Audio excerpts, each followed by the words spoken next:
This is Extra Large! It is what it is with your boy Nas here on Extra Large. And today I got a man in the hot box, Isaac Teng. Isaac, how's it going today, bro? I'm good, relaxed, very hydrated, so ready to go. Very hydrated. Is that the secret to your very handsome face? I mean, good, sufficient amount of water is integral. Yeah. Okay. Now, Isaac, you're from 6 More Days. Yes. You started out as a graphic designer, I believe, and has since climbed the corporate ladder to becoming a director. Now, right off the bat, a big question. Is it true that long-term job security isn't guaranteed as a graphic designer? Well, this is a tough question to give a definite answer. I mean, I think in most jobs, job security is going to be tough to guarantee because, everyone's kind of replaceable for different reasons. And because also something which is as intangible as graphic design is subjective, right? So you can be a really good one, but it doesn't mean that your talent would translate well to people being receptive to what they see. So it's not always a guarantee. But I think that there are many other aspects of the job, aside from just the designing itself, that can help to guarantees. I mean, such as like client relations, understanding clients' briefs, being responsive to feedback, stuff like this. General stuff. And I think these are just multifaceted stuff in other jobs also. Yeah, not just in graphic desigin. Like interpersonal skills, is that what you're trying to get at? Yes, stuff which maybe you can learn in school, but you also are not really taught in a syllabus. It just comes... Things that you learn as you go along the way. Okay, makes sense. So what's one part about being a graphic designer that most people wouldn't know about and might actually surprise them? Wow, okay, good question. So I think that the time now is that most graphic designers have to wear many hats. So, especially when if you come from a smaller agency, it's not one of those things where you have like one person for one role kind of situation. So, there are a lot of aspects which doesn't just make you sit sedentary and design on your laptop all the time. There's a lot of parts where you need to really discuss things with clients. You need to manage the project. You need to look into the different aspects of the project, which sometimes are not even related to design, right? It could be related to production, timelines and stuff like this. So there is actually quite a lot of project management aspect to it also. That is unless, of course, you choose to work in an agency where you're solely doing graphic design. I think even if you do freelance, you do quite a number of all this kind of stuff, which you don't, again, people might not see. But, because people don't see that, they don't think that you do that much. They think you just design. But then this perspective, this answer, was it from you as a director now that you've climbed to that position? Or is it from when you were just a graphic designer yourself? So I started as a freelance graphic designer, which means I didn't have a company or agent or whatever you call it, project manager in charge of things. So yeah, there is a lot of the aspect you have even as a freelancer, which is probably where most people start off. You source for your own projects, you network yourself, you sell the project yourself, and then you have to manage it, do the timelines. You're literally just doing everything. So freelancers are actually doing quite a lot of work. Ironically, people think they're cheaper all the time, but it's not always the case. Cheaper? Yeah. In what sense? Literally in a monetary sense. So funny story is that I started off as a graphic designer, right? Then during this period of time when I was doing it for a number of years, there were a number of supportive friends, family, clients, and they all said the same thing. They said, hey, you should go legit. You should start your own company because, when you do go legit, your potential for a lot of projects becomes larger and you can do all this stuff and blah, blah, blah, blah. So very convincing, did that. And then when I started the company, then suddenly the clients are like, hey, actually hiring a freelancer is cheaper. So I'm like, dude, what you want? You want to legitimize the thing as a proper company, or you want a freelancer? So it's never a win. You can't please everybody, like, in you sense. Can't, yeah. Okay, well, just now you mentioned hats, right? So actually, you wear a couple of them, namely a bartender sometimes. You've also mentioned you started out as a graphic designer, but I want to know more. What made you decide to become one? It's just a passion. I mean, it started off as a passion for designing, which it sounds as boring as it sounds. Is where it started, right? I mean, it all the way back in school, and this was like secondary school. I was really like just drawing as a habit, and then selling these drawings to people. And then of course you slowly start to learn how to do design itself. My first gig actually was through a bar. So it ties back to the bar again, right? Where I went. I don't know, the story was that I went to a toilet, I was peeing, saw a really bad Microsoft Word poster hanging above the urinal about an event, and I said, this is not selling the event at all. So straight away after I was done, washed my hands, got to find a manager and say, hey, you know, like, do you need a proper designer, because this doesn't really sell the event. So like I said, you know, even as a freelancer, you have to network, you have to sell, you have to do quite a number of things. The initiative, that's what you're getting at. Okay. Now, a quick Google search shows that there's lots of job listings for graphic designers these days. So the question is, are graphic designers actually in demand, or is this just proof that they are replaceable? Okay. I think that they are in demand. There is always a demand for them. It's whether people are willing to pay for that demand. Because I think that in my experience, what I'm seeing now is that most people want the designers to do the work which are the touch-ups or the high-level work, which basically AI cannot do, right? AI is one of those things which have already come to the picture. You can't avoid it, and AI is able to do quite a number of things. So if you are looking at very basic work, or socials, content, stuff like this, AI can do it. Yeah, so there's I don't think there's a demand there for people to actually cover this role, but what AI is unable to fill in the final gaps is where you need a designer. So there is a demand there, because as of now at least, AI can't do that. So you need the people for that. But because that little last mile thing is just literally a last mile. Because of that, I think people are not willing to pay that much, because they don't see it as you're doing all the work. Yes, they see you as, oh, you're just, you know, you're kind of leveraging on AI. You kind of, AI can do this also. I just need you to fix a text or to fix something or to, so it's difficult. Again, this is for general content and design work. Of course, there's also a different level of high level branding work and all this, which AI thankfully is not able to fully do. So there is a demand for designers there. Yeah. But you mentioned that, you know, designers are doing the extra, like the last mile touch and all that, right? So do you think designers are asked to do a lot more these days compared to in the past?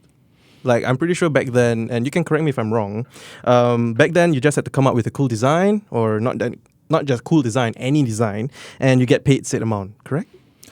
Yeah.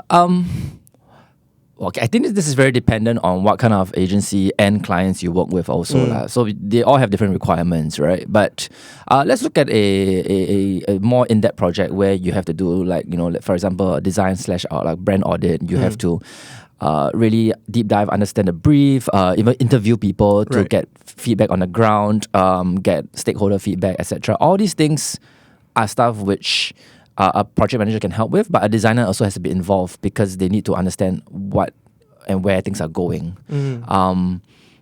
Is there less work required nowadays? Yes and no, because there are some agencies which say, you know what, this is AI to do this, right? AI, let's just throw everything to AI and get it done and let's move on. So yes, in those cases, of course, the designer has to do a lot less. But there are purists. There are people who also come from agencies where they do not believe in this.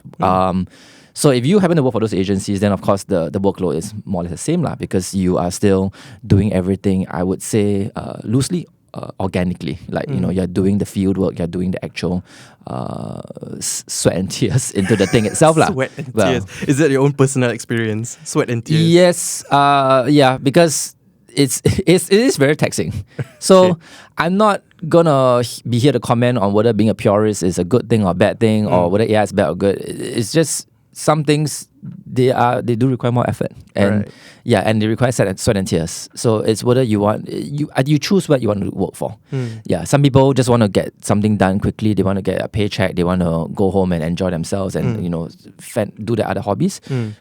Do a simpler agency kind of work where, you know, you don't have to suffer with all this. But some people really want to like dig in the mud and grind with everyone and kind of like elevate themselves to a different level of not just designer, but, you know, design director and all this. So that's a different scope altogether. And what about yourself though? Which one do you prefer? For me, it's been 11 years, so it's been 11 years. I just want to retire. Again, we're bringing age back into the picture. And if you're listening and you probably want to guess how old Isaac is, maybe, I don't know, how old are you? I'm 37 this year. Oh my god, bro, you look like me. Better than me, in fact. Okay. Right, back to it. Now, I have to ask you, in terms of percentage though, how much of being a good graphic designer these days is about artistic talent? And how much of it is actually about meeting deadlines? I feel like all the questions you're asking, I just want to say like both. But obviously, you're not looking for that. Yeah. I still think artistic talent is the most important in everything. But it's perspective, you see, because I am on the end of the designers, right? I think on the other end, we have met clients who are all about deadlines and all about, and maybe not even about deadlines, maybe just about like saving the because. Right, because if you don't meet the deadline, who gets it in the end? They get it, right? So and then because of that, sometimes the work is devalued because they don't see like why can't you finish this work in time, or why can't is it because you are not talented, right. And that's where the blame comes in. Or your designers are not good, or your designers can't understand. But actually, there's a myriad of factors which you can't just come out on the spot. It's not like following a recipe where you just look at all the ingredients and then you throw it into the pan and then you cook it, right? All these things you have to conceptualize. Yeah, because of the creative element to it, right? So creative is still most important. I get that. So in your opinion, what skills actually matter most in this line of work? Maybe give 3 off the top of your head. I think the skills which I'm going to talk about are more intangible. I think adaptability is one. Not basic level is adaptability to software, right? Sometimes softwares are evolving. You need to be able to know how to find the right fit to what you want to achieve. Right. And if you don't, that actually causes a lot of issues because time is the most pressing thing, and you're not using the right tools for the right job. So that's one. 3. Second one, I would say is again intangible. Actually, one of the most important, I think, is being receptive to feedback. So in my experience, working as a designer and working with designers, is that ego is a big thing. I mean, it's never a pleasant thing when someone tells you that, hey, I don't like what you've created. Right. Right? On any level, not just a design level. So I think number 1 is not having an ego. Number 2 is understanding why they don't like it. And then number 3 is seeing whether you can actually mediate this gap of what they don't like and what they want, and what you can deliver also. So that's a difficult part because a lot of times I've seen like designers who just hang on to their work and refuse to change because they feel that what they're doing is the best situation. Which I'm not saying it's not, it could be the case, but is it what the person is paying for? Yeah. Fair point. Yeah. At the end of the day, it's all about the money, isn't it? Yeah. It is. Third one. Damn superficial. No, it is. No, because like I can't design my next meal and the rent for my house. I need to eat and live somewhere. Yeah. Right. Now that you've basically explained to us a little bit more about being a graphic designer, brother, I'm gonna test your visual instincts right now. Okay. I've chosen 5 movie posters. Sure. Okay. And I'm gonna get you to guess the title of the movies. Sure. Okay. So I'm gonna pass you this one. Okay. And then you're gonna guess. This is Jaws. Okay, correct. Yeah, it is simple, right? Because of the shark. Okay, yeah. I was like, is this a trick question? Okay, you can hold on to this because this is going to be for the second part. Okay. Okay, this one. If you don't get this one, bro. This is Titanic. Yeah. What gave it away, actually? Well, the big ship right in the middle, right in front. I thought you were going to say Kate Winslet's chin or something like that. She actually has a very, very nice chin. I'm like, look at it. I've never seen it like that. Sharp chin, right? Yes. Okay, so hold on to this. This is the poster. Okay. Okay, this one. If you're not a superhero fan, I give you a hint already. This, well, Captain America's shield is on it, but at the corner I see like a different character. So it might be Avengers. Yeah. Which one? Which one? Maybe Endgame. Correct. Okay. All right. Yeah. Okay, so hold on to this. Okay. Okay, this one is a bit tricky. I tested it out with my cameraman earlier. He got it out of a huge luck. But here you go. Wow. Okay. Well, there's a red balloon. So, I like IT. The clown. Correct. It. Yeah. Okay, and the final one. Okay. If you don't get it, Isaac. Pink, so I'm gonna go with Barbie. Yes, that's right. Okay, thank God. Okay, of course. Okay, now look at all the 5 Yeah. posters I've handed out to you, right? Yes. As a designer, which of these posters were most aesthetically pleasing to you and which one is not? Is there a prize for guessing things right? I wish there was a prize. I can give you more water if you want. I got the water. Okay, so off the bat, Jaws to me is still the best. Seriously? The symmetry. Okay, it's the symmetry. It's also the understanding. Like when you see it, you know what it's about. You know it's got horror, but it's not like body horror. It's not like ghost horror. It's a killer shark.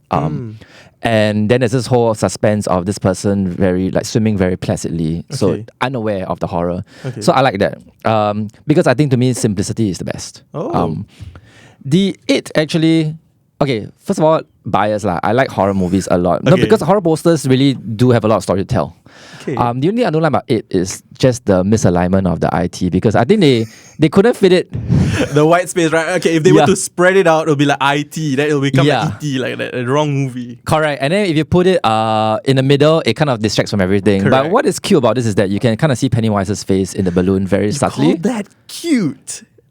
Brother, I had to crop his face up because I didn't even realize, that Pennywise's face was there. Oh, yeah, because it's cute because it's like something which is just very subtle and coming into the picture.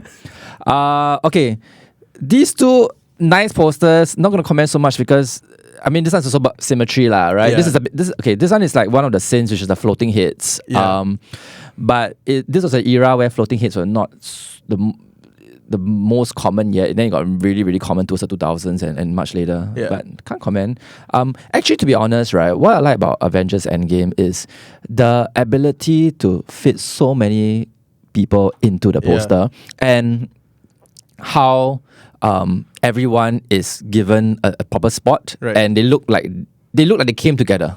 And that is damn difficult because a lot of times when it comes to design, that's what clients do. They throw you a whole lot of things. They throw you a image taken by iPhone where it's blur, and then they're like, hey, can you put this together with everyone else? And then you're like, I can't use this image. And like, why not? Like, can you just upscale it? And like, that's not how it works. My cameraman says the exact same thing to me when I send him stuff. So it is a valid opinion. So it's and the ability. Obviously, they had a studio behind it, everything to they had the money lah. But the fact that you compose everything and the color grading is there. It's effort. Like the person didn't just throw in 10,000 people and then it's thought, let's let it roll. But you know what's my personal opinion about this poster? Because there was a large amount of money being paid into it, so they have to show these faces. Yes. Yeah, because if you see that many people, personally to me, this is not aesthetically pleasing. I mean, it was cool as a child when I watched this. It was cool, but now I think about it, just too cluttered. I think all of them, what they do is that they get the intention out. This one was all about people. I mean, the main audience were superhero fans, and superhero fans have been waiting forever to see all the superheroes on screen. And this is what it's selling. It's saying we've got all of them on screen. They need it sells a geek out moment. Yeah, same for like Barbie and all that. It's everything is just telling the audience exactly what it is. So I think that's the most important thing. Communication. I'm loving this opinions coming from you. Okay, in that case, right? Obviously, I have to ask you this. What was the wildest design request you've ever had to work on? Wow, which I can say on this show. Yes, you can. The wildest design request was a man who contacted me through a common friend, right? Who wanted me to design a website and a resource bank. Okay. Completely fine. For anti-pornography. So, which to me, again, completely fine because some people watch, some people don't consume. Yeah. Whatever, I don't care. I don't judge. Right. But then the whole call became a preaching session about why pornography is bad. And the call lasted for an hour. So basically I had, usually for any job you have a call to say, hey, what's this about and everything. And you think it's like half an hour at most. Right. Tell me what you need. And I think from the business perspective, you're always thinking, what are the functions you need? What are the requirements? What is your design aesthetic? and let's go. Okay, we understand. And then, of course, what's your brand about? Lah? I mean, that's a important part. But we don't expect like a 1 hour plus conversation about why pornography is bad. and really driving it into me, and to the point that I felt that I'm one of the customers, and I'm like, dude, am I the target audience for this? Yes. So it was kind of odd because it just went on, and I didn't know how to actually say that, dude, I get it, like, you are not supportive of this. How do we continue with the project? So it was just a very, very odd thing. In the end, we didn't get a job. Right. I don't know whether it's an issue because of money and all this, because we still did pitch for it. Ultimately, it's just a resource website. So whatever resource you want to put on it is your problem. We just built the website, right? But or whether because I did not like go like, yes, I agree with you or something, but I didn't know how it went. So I've not seen any like evidence of it online, so I don't know whether it even like continued. But that was a weird request because of the call. The call was just odd. Not gonna lie, when I drafted this question, I wasn't expecting that at all. I thought you were gonna say maybe, someone just asked you to draw a picture of him and then you had to like, do some weird stuff. But this takes the cake, bro. Okay. Now, I'm gonna take it on the flip side now. Was there ever a moment while working on designs where you were like, screw it, I can't work on this thing anymore, and you literally just quit? So far, no. I want to say so far because, honestly speaking, there have been many times where it has pushed that boundary, or even where the designers I work with, I can sense they feel like this. I try to come with the attitude that we should always finish what we started, even though the end product is not what you wanted. So when it comes to design work that has veered off course and is not really what you want, I still believe like, hey, this is what you're not designing for yourself, you're designing for what the client requires, and that's the most important. So even if you don't align to the final output, we still should deliver and close this and settle this amicably, nicely, whatever the word is, right? The one which I wouldn't tolerate is clients who are very nasty and verbally abusive to designers, and they believe that it's okay. There have been a number of times where we have worked with such people, and then usually we have to step in to say that, hey, like, this is not appropriate, or this is what we will deliver, but we will refuse to do anymore because I think it's like the way you're behaving and treating people is not right lah. It goes with any service staff. Like they're just doing their job, right?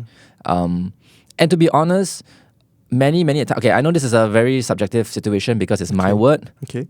But to be honest, it nowhere does it warrant such behavior, because unless the person was rude to you first, like the designer was rude to you, I'm not saying it's okay, but then I can kind of understand why you're rude back. But if no one was rude to you in the first place, then there's no way to treat people lah. Even if you're not getting what you think you wanted, or there's a communication breakdown. Yeah. And I think that's a very valid point. Rudeness should never be tolerated in any form of service work. Yeah. Because at the end of the day, we're all just humans, right? We're trying to work. Okay, and I was obviously doing some research into this industry, and I saw a very interesting article. So a while back, a 21-year-old graphic designer, he owns a sticker designing business, and I think he went on Career Ladder. Yes. And what was interesting was he said he makes around 5 digits a month or 6 digits a year selling stickers he designed. Now, do graphic designers even make 5 digits a month? Like, what's your take on this? A month, you can. Okay. You can. There's no... I can't say it's impossible. But is he making 5 digits a month? Okay, I'm not seeing his... Obviously, I'm not part of the business, so I don't know. I think it's possible. Yeah. I think this is the guy, his name is like DCH Toons or something like this. Yes, he's the guy, is the kid with the glasses. I don't know 21-year-old. I don't know how to pronounce the name, I just call it DCH Toons. It's fine. It's possible. I think one of the things which he has cornered quite wisely, or maybe by accident, is... basically selling goods that are highly accessible to people. He's not gone for the high market value stuff which prices a lot of people out and only appeals to a very high net worth people, right? He's accessible. For like, I think 3, it was like $1 or something like that. So it's very cheap. Correct. You're right. Yeah, and the thing is, when you have stickers like this, anyone buys it because number one, kids can buy it. Their pocket money, it's $1. Yeah. Number two is, even if you're not a kid and you are an adult and you want to buy it for fun, you don't think about it because it's $1. You're just like, I'll just buy this like thing as a joke to my colleague. It's $2, $3, right? So I think it's so accessible that it's possible that the revenue is there. And just now you mentioned that it's possible, right, to make 5 digits. So have you earned 5 digits a month as a graphic designer before? And don't say when you're a director. That one cheating, bro, okay?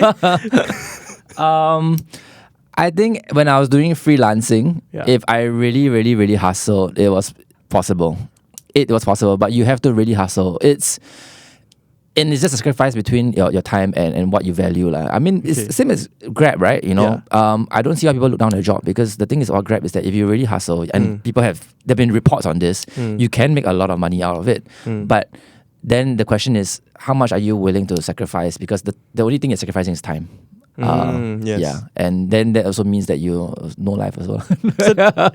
So this is your secret to looking young at 37 years old. You hustle early on so that now that you're a director, time is no longer a sacrifice, huh? Is that right? That is okay. I didn't say that. I'm just making assumptions. Okay, it's not Isaac. If anyone want to flame me, can flame me. Okay, but you know, just now you brought up AI way early back on into the conversation, right? And I'm not sure if you were, but before we headed into 2026, everyone was screaming, OMG, AI is going to steal all our jobs, oh no. So do you personally believe that graphic designers will be taken over by AI? From a very broad perspective, I don't think they are replaceable, but there will be a drop in demand for specific kinds of designers, because already when I'm working with clients, the comment is always there, you know, like, I can do this too, AI can do this too. I just need to feed the prompt into AI and it'll do it. So then usually in those cases I say, then you just do. Don't ask me. Then why are you asking me? But the mentality is there already. It's like, if I can save $100,000 or $10,000 on a designer by just feeding a prompt to Gemini or whatever it is, then why am I doing that? Why not doing that? So they are... Clearly, it's true. They are getting replaced. Again, it's what kind of level you're aiming for. You know, I think at a higher level, it's still impossible. You can't be creating really like big budget videos or print campaigns or brand or whole brand refreshes with this. It's still difficult. Not impossible, but it's still difficult. So there's still a need for designers. Yeah. Because you're still in the industry, right? So have you personally experimented with like generative AI to create designs for your work? Many times. I think I'm not against AI. I think I personally feel, okay, so this is a very divisive opinion, because I've seen people on TikTok or everywhere talking about how AI is bad and everything, especially when they are designers. And I feel it's one of those inevitabilities that you have to embrace. And every generation is like this. I'm sure the previous generation had something, you know, like automation or stuff like this, which everyone's like, this is going to like replace us. And guess what? They have, you know. So there's no stopping this big race of AI. I think just embrace it. I think it's how you leverage on AI, because there can be really bad ways to use AI also. I'm not against AI. I think you need to find out how to use it properly and leverage on it and see how it can enhance your work but not replace what you're doing. But then is the practice of even using AI, right, for your works, is it a taboo within the industry? It is. So there are many reasons lah. I mean, of course, one of the reasons when it relates to graphic designers, of course, the lack of creativity. You are making a robot kind of like do all the creative work for you. Right. Mm. Of course, on the environmentalist end, people are saying, hey, do you know how many amounts of water you're wasting? How much of this energy is being wasted on just your image in a different style? I mean, I think a lot of people are against it. It's just one of those things which it's not going to stop. And I think the most important thing is to see how you can leverage on it. Even I have friends who are registering for jobs and even for agencies, whether it's creative or not. And one of the questions is like, how much can you use AI? And they're not here to say that, hey, we hate AI. It's like, we are going to use AI. Are you going to get on board with this? And if you're not, I have friends who tell me that they said they're not interested and they don't get a job because they're like, yeah. A background about me is that I actually studied architecture. Oh, okay. NUS. And I was a bit of a purist back then. So I did not like using CAD, all these softwares to draw plans. I was a purist. I would hand draw the stuff. Wow. I would really hand draw stuff. I mean, this is a testament from classmates from my time. It's like I would painstakingly draw the shit out of it. At the end of the day, when I actually... And I felt proud of it because I was a purist. But when I actually graduated, got my degree, everything, and I was like, how to get a job like this? Like, all these firms, they are not going to care about your hand-drawn stuff, unless you're working maybe in some very niche kind of studio in Japan or something where they appreciate this a bit more. Like Meryl Streep in Devil's Wear Prada. They appreciate all the hard work. Ultimately, these studios, they need to get the work out by a deadline. They need to get this out. They're not going to wait for you to draft things by pen. True. So you either get on board or you just lose out. So I would say, don't lose out. Get on board, but maybe stick to your morals, but still find out how you can use it in a way that enhances. Okay. Well, this one is a hot take from me. But is AI actually the bigger threat here? Or is the fact that companies could use AI as an excuse to not hire or underpay designers the potential problem here? The problem is you come to companies. Yeah. Okay. I don't think AI is at fault. AI is just here to be. It's just here. You either get on board or not. But again, it's how the companies perceive it. And companies can find a myriad of ways to not pay people or to save costs. I mean, if you let's say AI didn't exist at all, they will just be outsourcing to like India, Vietnam, also, right? Malaysian designers who are cheaper, Thai designers. There's so many different ways to just save money. Because from a business perspective, it's not wrong. You want to cut costs because you want to increase profits. It's what business is about, right? From a capitalist point of view. So AI is not a problem. It's just if this is what the solution the company is going to undertake, do you want to be embracing this or do you not want to be? And I think it's okay actually if you don't want to embrace AI. I think it's okay if you want to be a purist, but then you just have to be aware of certain reasons why the way you're doing things may not be aligned to certain industry standards or industry practices. But there should be a market for you still. Yeah, it's not a bad thing. Okay. Well then, if there's one harsh truth that young aspiring designers should be aware of, what would that be? Wow, you smart already. That means got a lot of harsh truths. Hard truths that they should be aware of. Wow, actually it's difficult. There's so many hard truths. Okay, maybe one lesson that you personally have, that you resonate with. I think there's this thing which people say, which is like, don't do what you love, right? Like do your hobby separately and then do your job as a separate thing. Don't merge the two because then you'll hate what you do. I don't think that's an issue. I think you can do both successfully.